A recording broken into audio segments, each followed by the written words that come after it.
জয়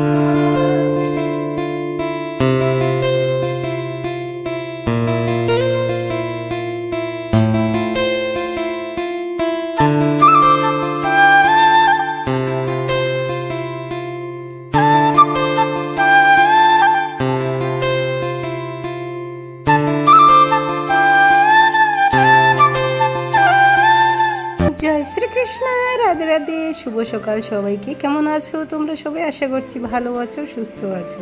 আমরা আছি মোটামুটি ভালোই। সকাল সকাল কিন্তু বৃষ্টি শুরু হয়ে গেছে। তারপরে এখন বাজে হয়তো ওই 9টা। আমার সোনামাকে মা উঠিয়ে নিয়েছে, এখন করাবে ব্রাশ, ফ্রেশ করাবে। তো আমার সোনা পাখিকে আমি যখন ডাকছি, সোনা পাখি খুবই রাগ উঠে গেছে। দেখতে পাচ্ছ, মাকে ঠেলে ফেলে দিচ্ছে। মা কিন্তু সামলাতে পারছেই না। তো আমার সোনা মা আমার ওপর খুবই রাগ করেছে, অভিমান করেছে, কিছুতেই আমার কথা শুনছে না, ডাক শুনছে না। তো যেদিন হয়তো আমি কোলে নেব, সেদিন হয়তো সোনা মা বুঝতে পারবে যে এই তো আমার মা কোথাও যায়নি। তো যাই হোক, অনেক অনেক ভালোবাসা দিয়ে নতুন আর একটা ভিডিও শুরু করে দিলাম তোমাদের সামনে। শুরু থেকে শেষ পর্যন্ত সাথে থাকার অনুরোধ রইল। প্রতিদিনের মতো আশা করি আজকের ভিডিওটাও খুবই ভালো লাগবে। আমাদের মতো বাচ্চা যাদের পরিবারে আছে, যাদের আছে, তারাই জানে এদের সাথে প্রতিটা নিয়ত কতটা লড়াই করতে হয়, কতটা যুদ্ধ করে করে এদেরকে সামলাতে হয়। তো তোমাদেরকে এক ঝলক দেখিয়ে দিলাম, প্রতিটা দিন এই একই রকম করতে হয়। যাকগে, সেসব কথা আর নাই বা বললাম। সকাল সকাল ওয়েদার খুবই খারাপ, কয়েকটা দিন থেকে শুধু বৃষ্টি আর বৃষ্টি হচ্ছে। আর এদিকে আমার সোনা বাবার এই যে কতগুলো জামা কাপড়, একদম এক গামলা তেনা। আর সকাল সকাল এদিকে চা মুড়ি খাওয়া হয়ে গেছে। আর আমার দুষ্টুটা এদিকে ঘুমিয়ে পড়েছে, ডাকছি নয়ন নয়ন বলে, নয়ন আমার ঘুমিয়ে পড়েছে। আর এই সকাল সকাল কি হয়েছে, খিচুড়ি বানিয়েছে আমার মা মুগ ডাল দিয়ে। তো খিচুড়ি আর এই যে আমার বাড়িতে বানানো ঘি, তোমরা অনেকেই বলেছিলে যে ঘি খেতে, তার জন্যই ঘি আমি যে বানিয়েছিলাম বাড়িতে বানানো, এটাই দিয়ে খাবো। তোমরা অনেকেই বলেছো ঘি খাবে, ঘি খেলে কাটা শুকায় তাড়াতাড়ি। তো তোমাদের কথা মতো আমি তো বিশেষ কিছু জানি না। তো তোমরা এত সুন্দর করে যে আমাকে গাইড করছো, তার জন্য আমি অন্তর থেকে অনেক অনেক অনেক ভালোবাসা জানাই। আমার নয়নমণি উঠে পড়েছে। তো তোমরাও একটু দেখে নাও, তেল নেই, ঝাল নেই, আমার সেই বিখ্যাত খিচুড়ি। শুধুমাত্র লবণ, হলুদ আর ডাল চাল সিটি দিয়ে, এই যে ঘি দিয়ে এভাবেই খেয়ে নেব এখন। এটা হচ্ছে জেলখানার খাবার, তোমাদের মুখে কি আর রুচবে বলো? আমি তো বাধ্য হয়ে খাচ্ছি।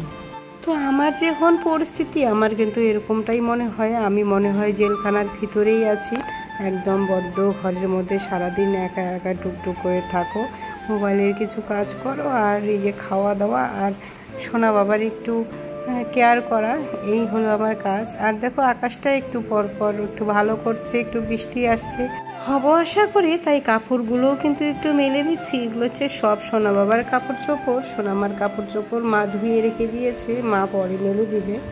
এর আগের ভিডিওতে পিঙ্কি সরকার দিদি ভাই আর হচ্ছে পৌলমী দিদি ভাই বলেছে সোনা বাবাকে এতটা প্যাকিং করে রেখো না, এতটা প্যাকিং করে রাখার জন্যই কিন্তু ওর গরম লাগে, অস্বস্তি বোধ করে, ও চিল্লায়।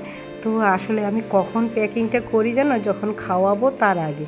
তো তোমাদেরকে তো খাওয়ানোটা দেখানো হয় না, তবুও ওই যে তোমাদেরকে দেখিয়েছিলাম, তোমরা হয়তো ভেবেছো যে এইরকম করেই থাকে হয়তো সব সময়।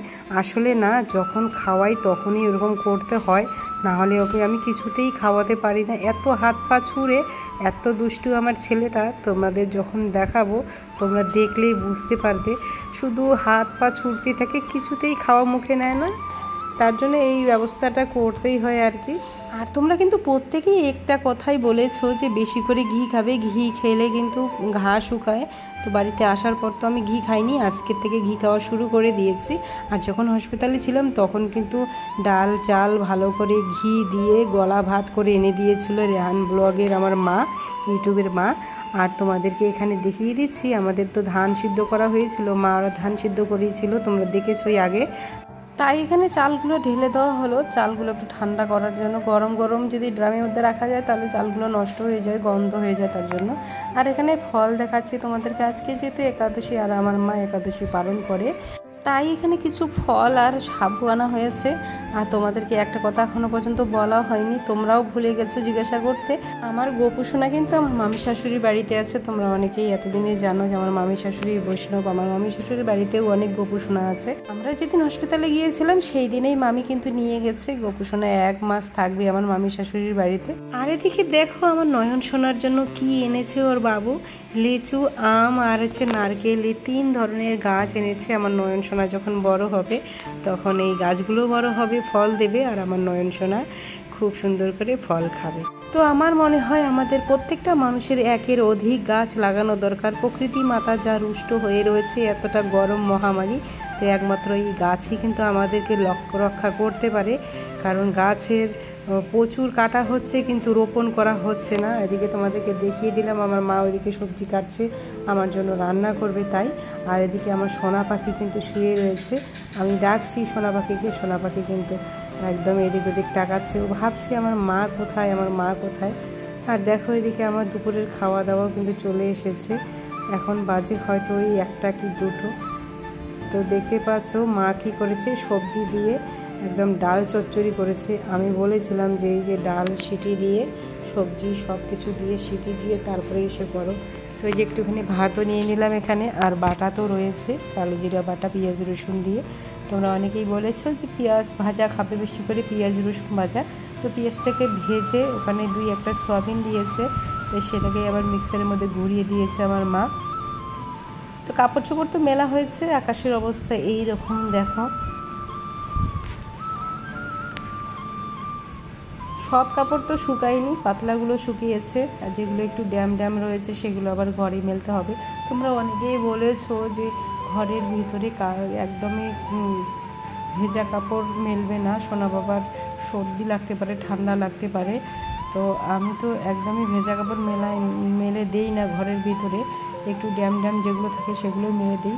তাছাড়া উপায় নেই, কি করব বলে, এত কাপড় শুকাতে তো হবে। প্যাম্পাস পরাতে গেলে একটু পরপর হিসু করে সেটা মানা যায়, হিসু করে ঠিক আছে, কিন্তু একটু পরপর যদি পটি করে দেয় প্যাম্পাসটা নষ্ট হয়ে যায়। তার জন্য বেশি প্যাম্পাস আমি ইউজ করি না। আর এখানে দেখো যেগুলো কাপড় শুকিয়ে গেছে সেগুলো বিছানার মধ্যে রাখছি, ভাঁজ করতে হবে। আর যেগুলো একটু ড্যাম রয়েছে সেগুলো আবার এখানে মেরে দিচ্ছি। উপায় নেই, কি আর করা যাবে বলো। আর আমার সোনা পাখিকে কিন্তু এদিকে আমি কাপড় ঢাকা দিয়ে রেখে দিয়েছি যাতে সোনা পাখি অত ঠান্ডা না লাগে।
দেখো আমার নয়ন সোনা শুয়ে থাকবে না, যতক্ষণ জাগনা থাকবে একদম চিল্লাতে থাকবে। আর আমার হাতটা কিভাবে ধরেছে দেখো, আঙ্গুলটা কিভাবে ধরেছে। নয়ন দুষ্টুমি হচ্ছে নয়ন সোনা, চলো। তোমরা কিন্তু অনেকেই আমাকে বলেছো যে দুধ খাবে, ডিম খাবে, এটাতে অনেক পুষ্টি থাকে। আসলেও আমার কিন্তু খাওয়া দাওয়া ঠিকমতো হচ্ছে না, আমি নিজের ইচ্ছেতেই খাচ্ছি না। বাড়ি থেকে আমাকে বলছে কি খাবে, কি খাওয়া যায় সেটা বলো। আর ওই দিন যে হসপিটাল থেকে এসেছিল দিদিটা, আমি জিজ্ঞাসা করেছিলাম দিদি কি খাওয়া যাবে, বলছে আলু, বেগুন, টক বাদ দিয়ে তুমি সবই খেতে পারবে। আলু খেলে ভিতরে পাকতে পারে, আর বেগুন খেলে হচ্ছে চুলকাতে পারে, আমরা সবাই জানি। আর সবাই বলেছো যে দুধ খাবে।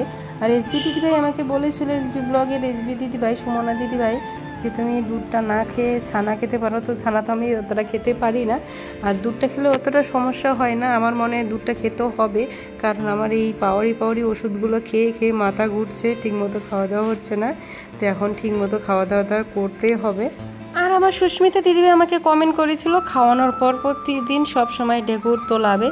তো যেভাবে আমি ঢেকুর তুলেছিলাম সেভাবে কিন্তু এই নার্সিংহোমে দেখিয়েছিল, আর তুমি যেভাবে বলেছিলে দিদিভাই সেভাবে কিন্তু আমি সোনামাকে ঢেকুর তুলিয়েছিলাম। ওটা তখন আমি সরকারি হাসপাতালে ছিলাম, আলিপুরদুয়ারের। জাহানারা দিদিভাই আমাকে কমেন্ট করেছিল যে বোন তোমার কদিন অসুস্থ থাকে। তো দিদিভাই ছেলে হলে আমি জানি যে 1 মাস অসুস্থ থাকে, তার জন্য আমার 1 মাস অসুস্থ থাকবে, এই ঘরে থাকতে হবে 1 মাস। আর মেয়ে হলে আমার মনে হয় যে 21 দিন থাকে।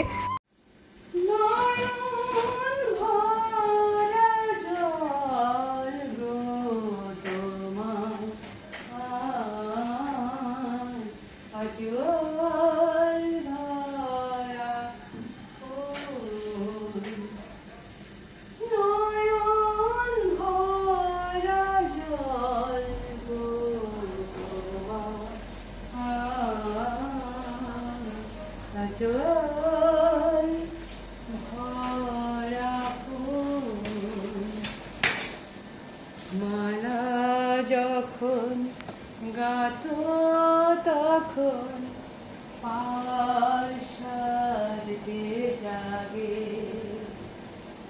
মোর বিরহে কাঁদো যখন আরো ভালো লাগে, পাশার যে জাগে। হরে কৃষ্ণ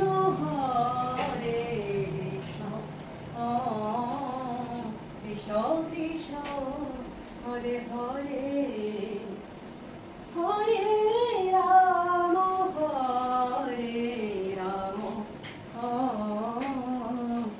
রাম রাম হরে হরে,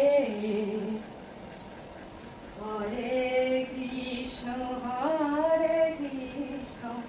কৃষ্ণ কৃষ্ণ হরে হরে, হরে রাম রাম হরে হরে। তো তোমরা এবার নিজের চোখে দেখে নাও আমার সোনা পাখি কতটা দুষ্টু, একদম ঘুমানোর কত স্টাইল, কীরকম করে ঘুমিয়েছে। তো সোনা পাখি তো আমার মুখটা ঢেকে রেখেছে, তাই তোমাদের সাথে আমি এইটুকু শেয়ার না করে আর পারলাম না। আর দেখো আমার মা কিন্তু রাতের খাবার আমাকে দিয়ে দিল। এখন বাজে ওই তো 9টার মতো বাজে আর কি। আর এদিকে বাইরে কিন্তু প্রচণ্ড বৃষ্টি হচ্ছে, তবুও আমার মা এদিকে সোনামাকে খাইয়ে দাইয়ে তারপরে আমার জন্য খাবার বানালো, রুটি আর হচ্ছে ওদিকে দেখতে পেলে যে দুধ নিয়েছি আজকের থেকে দুধ খাওয়া শুরু। আর এদিকে তোমাদেরকে দেখিয়ে দিচ্ছি এই যে এত পাওয়ারি ওষুধগুলো খেলে। তো এখন অনেকটাই রাত হয়ে গেছে, প্রায় 9টা বাজে। এই মাত্র রুটি খেলাম, আজকে দুধ খেয়েছি তোমাদের কথা মতো। তো এদিকে আমার নয়ন সোনা ঘুমিয়ে পড়েছে। আর দেখো এই ওষুধটা খেতে লাগে, বৃষ্টি পড়ছে এখনও টুকটুক করে। এই ওষুধটা খেতে লাগে গরম জল দিয়ে। ওষুধটা খাওয়ার পরে এমন একটা বিটকাল গন্ধ, গরম জলটা মুখে দিয়ে দিয়েছি, মুখটা পুড়ে গেল আমার। প্রচণ্ড গরম ছিল, ফ্লাক্স থেকে ঢেলেই খেয়ে নিয়েছি ওষুধের যে ইসে। তো চলো আজকে ভিডিওটা বেশি বড় করব না, আর দেখা হচ্ছে পরের কোনো ভিডিওতে। ততক্ষণে তোমরা সবাই ভালো থেকো, সুস্থ থেকো, সাবধানে থেকো। হরে কৃষ্ণ হরি বল। আর দেখো আমার সোনা পাখি কিন্তু তোমাদেরকে সবাইকে হামি দিচ্ছে। তোমরা সবাই আমার সোনা পাখিকে আশীর্বাদ করো।